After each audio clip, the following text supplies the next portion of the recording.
Welcome to this technical guide on the Dyson SV47. We are Kelatos Informatica, specialists in technical repair. We collect your device from your doorstep, carry out a free diagnosis, and send you a quote before any repair.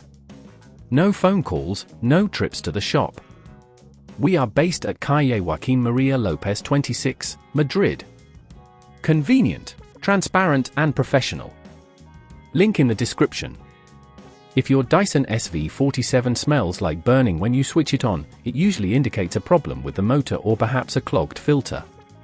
This burning smell can often be a sign that components are overheating, which could lead to more severe damage if left unresolved.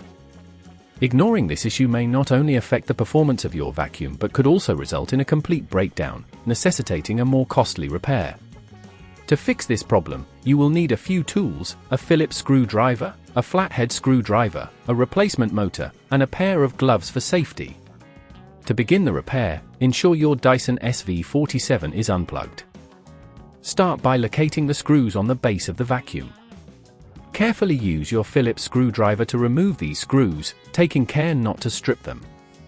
Lift the casing gently, making sure not to force it, as this could damage the clips holding it in place.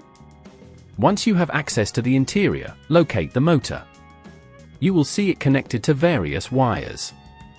If at this point you feel it's getting too tricky, remember that at Kelatos we collect your device from your door and return it fully repaired. To extract the motor, disconnect the wires carefully, noting their positions for reassembly.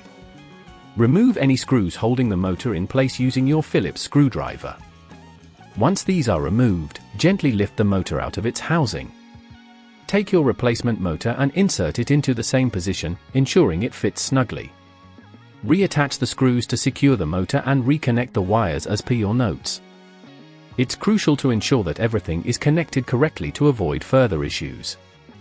Once everything is secured, replace the casing and reattach the screws you previously removed. Ensure they are tight, but be cautious not to over-tighten, as this could crack the plastic. Finally, plug in your Dyson SV47 and switch it on to check that it no longer emits a burning smell and operates as expected. If it still does, there may be other underlying issues that need addressing.